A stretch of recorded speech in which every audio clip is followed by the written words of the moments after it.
كنتم خير أمة أخرجت للناس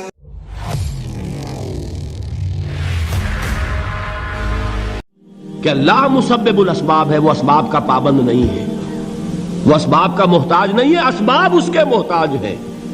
اگر یہ یقین ہے تو اللہ پر ایمان ہے، یہ نہیں ہے تو تمہارا ایمان اسباب پر ہے، وسائل پر ہے، ذرائع پر ہے، مادیات پر ہے، اللہ پر نہیں۔ اس وقت کہاں راستہ تھا؟ کوئی راستہ تھا؟ سمندر ہے اور ادھر سے لشکر آ گیا ہے۔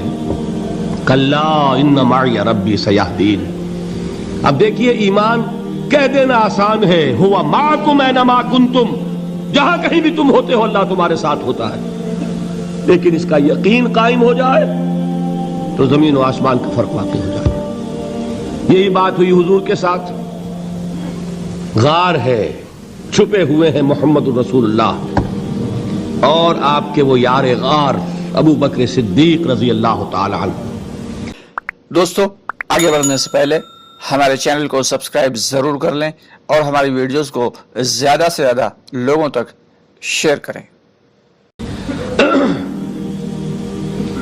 اقبال نے حضرت ابو بکر کی شان میں چند اشعار کہے صرف، لیکن واقعہ یہ ہے کہ بھاری بھاری نظموں پر اور قصیدوں پر بھاری ہے، طویل ترین نظمیں اور قصیدے ہوں ان پر بھاری ہے۔ ہمت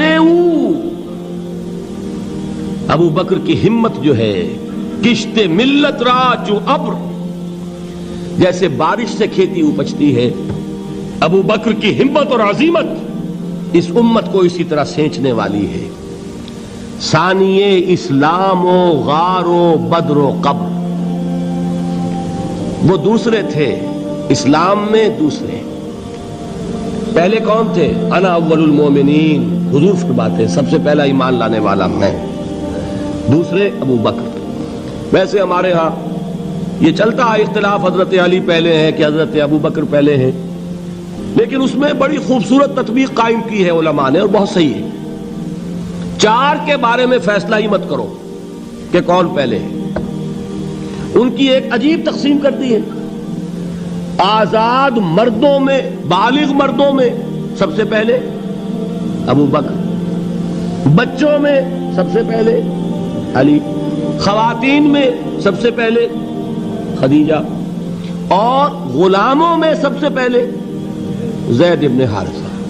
بڑی پیاری تقسیم ہے، یہ چاروں ہی پہلے ہیں، ہر ایک کے لیے اولیت ہے۔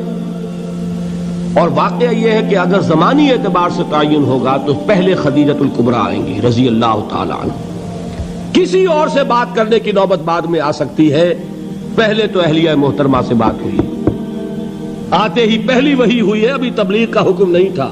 کس کو بتایا واقعہ؟ ابھی اپنی نبوت کی تبلیغ کا تو حکم ہی نہیں آیا۔ واقعہ کس کا ہے؟ وہ خدیجہ کا ہے۔ جب کہا ہے کہ خشیت علی نفسی، مجھے اپنی جان کا اندیشہ ہے، تو کیا جواب دیا خدیجہ نے رضی اللہ تعالی عنہا؟ وہ صدیقۃ الکبریٰ ہے۔ صدیقات جو ہے خواتین، ان میں چوٹی پر خدیجۃ الکبریٰ ہے رضی اللہ تعالی عنہا، اور صدیق جو مرد ہیں ان میں صدیق اکبر ہے ابو بکر صدیق رضی اللہ تعالی عنہ، لیکن صدیقات میں چوٹی پر۔ جب حضور نے فرمایا خشیت علی نفسی، کیا فرمایا، کیا عرض کیا، کیسے تسلی دی؟ نہیں نہیں، اللہ آپ کو ضائع نہیں کرے گا، آپ غریبوں کے ہمدرد ہیں، آپ مساکین کے تکالیف رفع کرنے والے ہیں، آپ بیواؤں کی سرپرستی کرتے ہیں، آپ مسافروں کی خدمت کرتے ہیں، اللہ آپ کو ضائع نہیں کرے گا۔ یہ یقین ہے اس خاتون کے اندر۔ خیر وہ ایک علیحدہ بات ہو جائے گی۔ میرے دل پر حضرت خدیجہ رضی اللہ تعالیٰ عنہ کی شخصیت کا بڑا گہرا نقش ہے، جو وہ کوئی اور ہی وقت اور موقع ہوا تو بیان ہوگا۔ بہرحال اقبال نے ایک مصرے میں جو چار اولیتیں جمع کر دی ہیں، ہمت او کشت امت را چو ابر، ثانی اسلام و غار و بدر و قبر۔ اسلام میں حضور کے بعد پہلے کون؟ ابو بکر۔ غار میں حضور کے ساتھ کون؟ ابو بکر۔ بدر کی رات اللہ کا رسول سر بسجود، وہ جھاڑ وہ گھاس پھوس کی جو جھوپڑی بنائی گئی تھی، اور وہاں تلوار ننگی لے کر پہرا دینے والا کون؟ ابو بکر. اور اس حجرہ عائشہ میں محمد کے بعد سب سے پہلے دفن ہونے والا کون؟ ابو بکر رضی اللہ تعالی عنہ وصلی اللہ علیہ وسلم. وہ جو معاملہ میں سنا رہا تھا غار ثور کا، حضرت ابو بکر بھی حضور کے خیال سے لرز گئے ہیں. آپ کو یاد ہوگا کہ جا کر پہلے تمام جتنے سوراخ تھے انہیں بند کیا ہے. ایک سوراخ رہ گیا تھا جس کو بند کرنے کے لیے کوئی کپڑا نہیں تھا، وہاں اپنی ایڑی رکھی ہے. تب کہا ہے حضور سے تشریف لائیے، اور اپنے زانو پر حضور کو لٹایا ہے، اور وہاں کسی موذی جانور نے کاٹا ہے. حضور کی آنکھ لگ گئی تھی اس وقت. اس بل کے اندر جو بھی بچھو ہے کیا ہے واللہ عالم، اس نے کاٹا ہے. اس کی تکلیف کی وجہ سے ابو بکر کی آنکھوں سے آنسو ٹپک گئے. حضور کے چہرے مبارک پر پڑے ہیں تو حضور جاگے ہیں معاملہ کیا ہے. ایڑی نہیں ہٹائی وہاں سے، مبادا وہ جانور وہاں سے نکل کر محمد الرسول اللہ کو کوئی گزن پہنچا دے. ابو بکر کی ایڑی ہے، جس طرح چاہے کھا لے، ختم کر دے، جان نکل جائے تب کوئی آنچ آئے محمد پر تو آئے، لیکن جیتے جی نہیں. وہ ہے ابو بکر. حضور کے خیال سے اس وقت حضور نے پھر اپنا لعاب دہن لگایا ہے، اور اس سے پھر آپ کی تکلیف ختم ہوئی. جیسے خیبر میں حضرت علی کی آنکھ دکھ رہی تھی، اس کو جو شفا حاصل ہوئی وہ بھی حضور کے لعاب دہن سے ہوئی. تو بہرحال اس وقت انہوں نے کہا ہے کہ اے نبی یا رسول اللہ، اگر اس وقت ان میں سے کسی نے غیر ارادی طور پر بھی اپنے قدموں کی طرف جھانک لیا تو پکڑے جائیں گے. کیا جواب تھا اللہ کے رسول کا؟ لا تحزن ان اللہ معنا. اللہ ہمارے ساتھ ہے، کیوں گھبراتے ہو ابو بکر؟ یہ ہے ایمان باللہ. میرا مالک اللہ، میرا رازق اللہ، میرا محافظ اللہ، میرا مددگار اللہ، میرا پشت پناہ اللہ، میرا دوست اللہ. یہ دوستی ہے اللہ کی جو لب لباب ہے، حاصل ہے ایمان کا. اسی کا نام ولایت ہے. اولیاء اللہ کے سروں پر سینگ نہیں ہوتے. جس کے دل میں ایمان راسخ ہو چکا ہو وہی اللہ کا ولی ہے. جسے اللہ پر یقین ہو چکا ہے وہی اللہ کا ولی ہے. جسے یقین ہے اللہ میرے ساتھ ہے، میرا مددگار، میرا پشت پناہ، میرا ساتھی، میرا دوست، میرا محبوب، میرا محب. اللہ اہل ایمان سے محبت کرتا ہے. واللہ یحب الصادقین. ان اللہ یحب الذین یقاتلون فی سبیلہ صفا کانہم بنیان مرصوص. اللہ محبت کرنے والا، اہل ایمان محبوب، اور اہل ایمان محبت کرنے والے اللہ محبوب. والذین آمنوا اشد حبا للہ. آپ تصور کیجئے جسے یہ رشتہ ایمان یا رشتہ ولایت حاصل ہو جائے، الا ان اولیاء اللہ لا خوف علیہم ولا هم یحزنون. آگاہ ہو جاؤ، اللہ کے دوستوں کے لیے نہ کوئی خوف ہے نہ کوئی حزن ہے.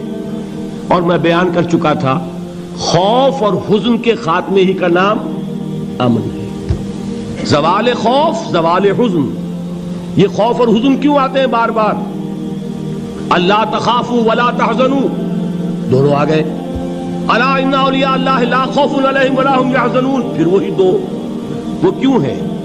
خوف ہوتا ہے کسی مستقبل کی بات کا، یہ نہ ہو جائے، وہ نہ ہو جائے، یہ نقصان نہ پہنچ جائے، یہ تکلیف نہ ہو، یہ غضب نہ آ جائے. خوف ہے مستقبل سے. حزن ہے یہ کیوں ہوا، یہ نہیں ہونا چاہیے تھا، یہ میرا فلاں چیز میرے ہاتھ سے جاتی رہی ہے، فلاں موقع نکل گیا، اب بیٹھے ہوئے ہیں اندر ہی اندر کڑ رہے ہیں، صدمہ ہے اور رنج ہے. اور جو اللہ پر ایمان رکھتا ہے وہ جانتا ہے ما اصاب من مصیبت فی الارض ولا فی انفسکم الا فی کتاب من قبل ان نبرأها ان ذلک علی اللہ یسیر لکی لا تعصوا علی ما فاتکم ولا تفرحوا بما آتاکم واللہ لا یحب کل مختال فخور.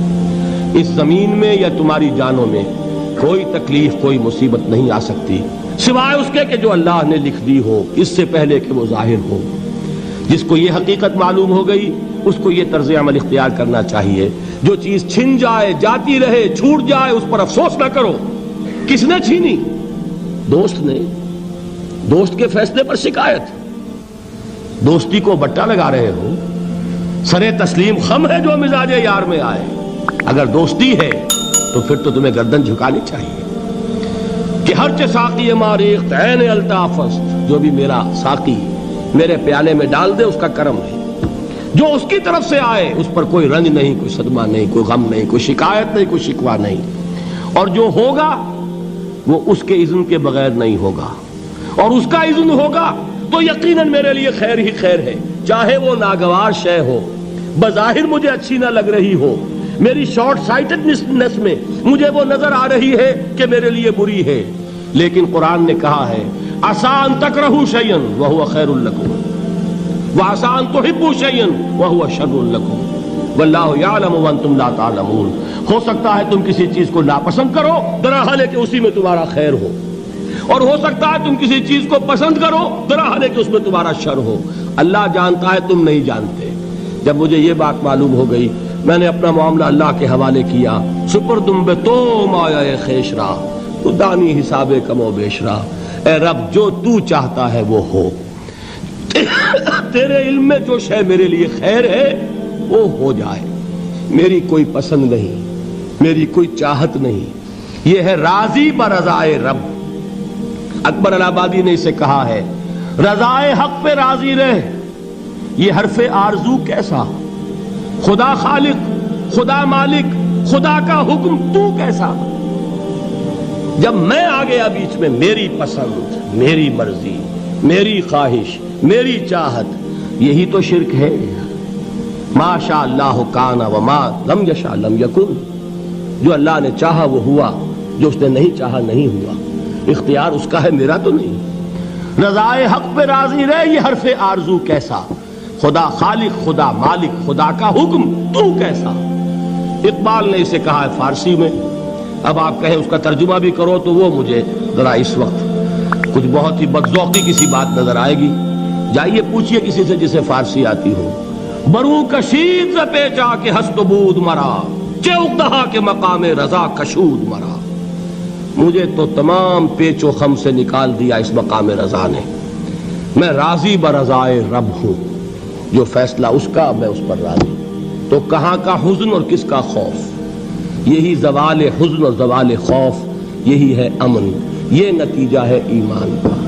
تو جان لیجئے یہ ہے لب لباب، یہ ہے حاصل ایمان کا، یہ ہے تو ایمان ہے، یہ نہیں ہے تو ایمان نہیں۔